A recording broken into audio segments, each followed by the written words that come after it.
How to deal with narcissistic people in daily life. How do you keep it from impacting your day in a negative way?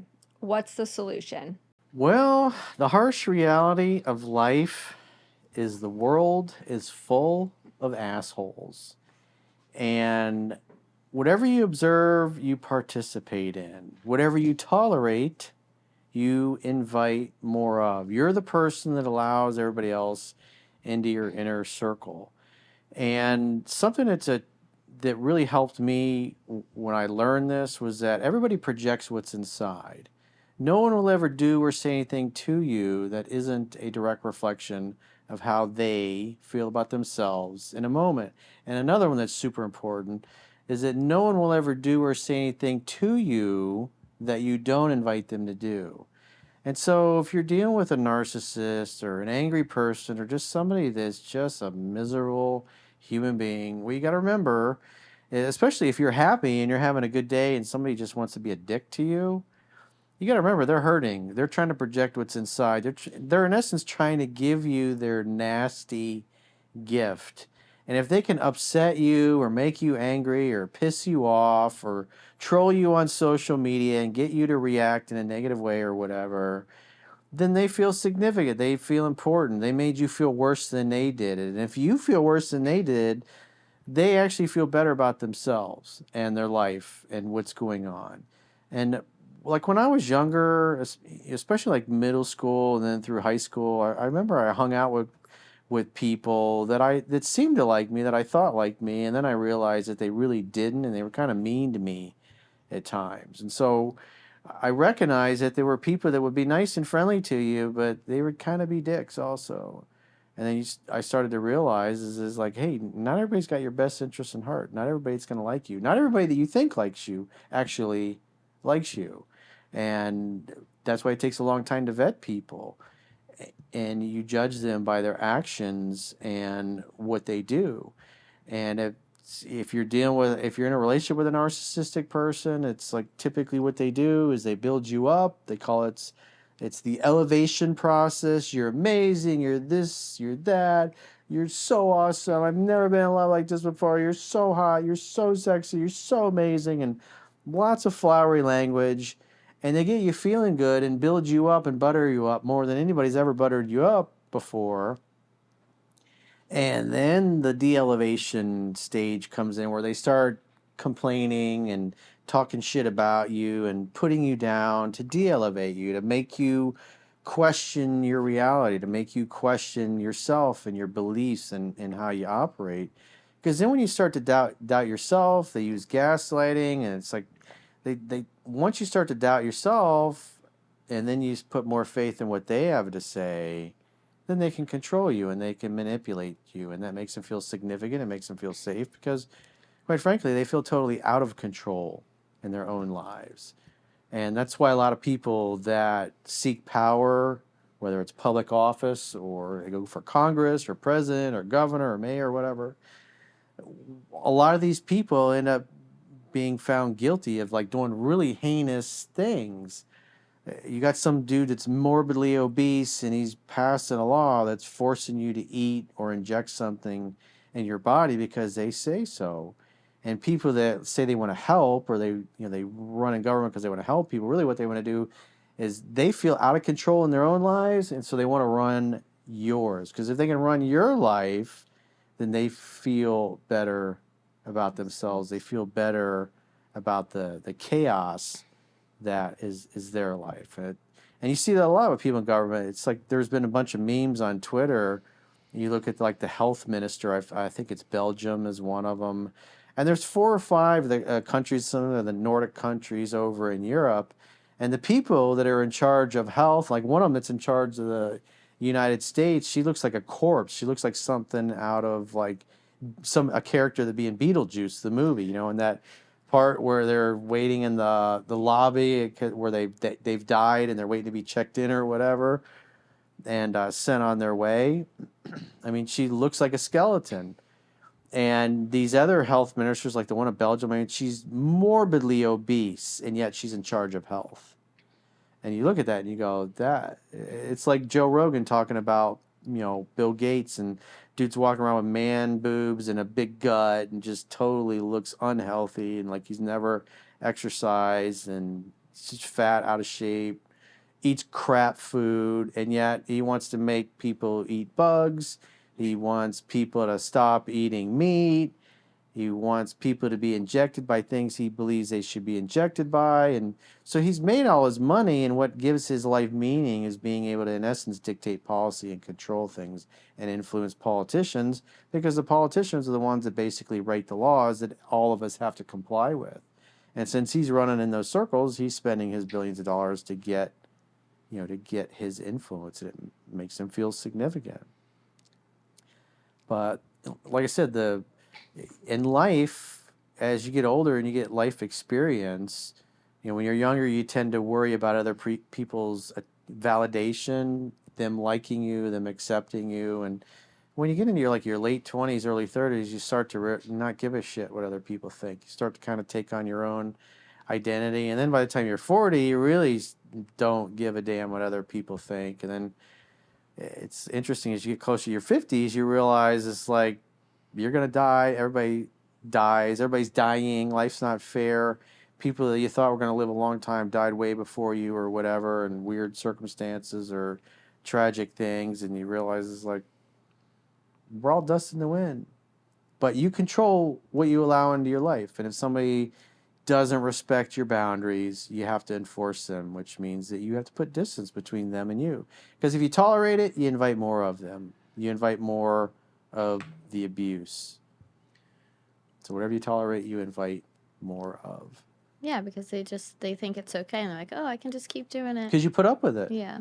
It's like the stuff that women do and they're able to get away with is there's always another thirsty guy that's desperate that will do the things or go along with absurd things just because they, in essence, want access to the box. She's just going to get on another bus. Yep. One thing I do know, and I have actually learned from narcissists as someone who has dealt with one at one point in my life, is that they're actually very broken people.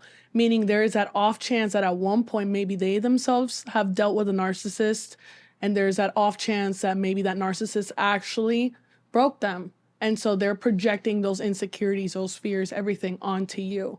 The only thing a narcissist has going on for them is their ego. So the more supply they have, the bigger their ego. The last thing you want is to be part of that supply and feed their ego, because their ego is literally the only thing they have left. If you destroy it... One thing that's important to point out about the ego is the part of us that says, I am what I do, I am what I have, I am my reputation, I am my relationships or my business or whatever. It's what we identify as. Yeah, but what I'm trying to say is like their ego in terms of, how there's people, they get their egos bruised because maybe, say in the case of someone who's fallen into narcissistic abuse or has dealt with a narcissist, that the thing that's feeding their ego is your attention as well as the attention of other people.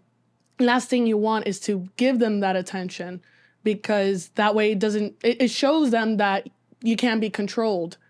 And so that's something that a narcissist, again, from my experience... That's why they go ballistic when you finally stop putting up with their bullshit. Yeah, something as simple, like one thing I will say with a narcissist that drives them insane is no contact. If they do contact you, do not give them the attention. Let them drive themselves ballistic. You don't need that. Ghost them permanently. Yeah. One thing I don't agree with you on about what you said is you say that maybe a narcissist was once upon a time, abused by another narcissist, and that's how they became a narcissist. I don't believe that, because I believe that, like, if you're a narcissistic person, if you're a good person, you're not just going to turn into a narcissistic person. No, but so I feel like if that person was probably already narcissistic his or her whole entire life. Yeah, there's people that come from horrible backgrounds and every disadvantage, and yet they become amazingly successful. And I mean, the kids I grew up with from some of the richest, most privileged families in South Florida, and yet, even though you love them, they just kind of became mediocre people. They never accomplished anything even remotely close to what their parents did. And it all is how our beliefs that we adopt, and it's our environment and the people that we associate with is really going to determine our trajectory and where we end up in life. And that was the thing they noticed about groups of people. Like when they looked at people that were in government housing, typically what happened is that once the kids grew up, they ended up in government housing, Section 8, handouts, the cards where the food cards, food stamps where you get money deposited every month by the government. And it's because everybody around them was poor and everybody was struggling and everybody was on government benefits. It's like the quality of this is something I learned from Tony Robbins many years ago. The quality of your life is in direct proportion to the expectations of your peer group.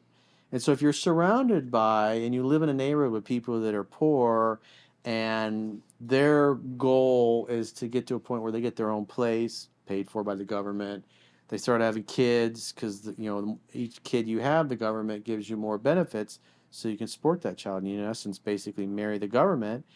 And these people driving nice cars. They got cell phones. They got big screen TVs. And I mean, you look at the people coming across the border. They're the migrants, if you will. In New York City, they put them up in these nice hotels. They're given. They have a meal plan. They're given food. They're given like I think it's when they get in the country, they're given like $5,000 a month, and it's. I mean, when you're willing to give those kind of benefits away, there's going to be people. It's like, what?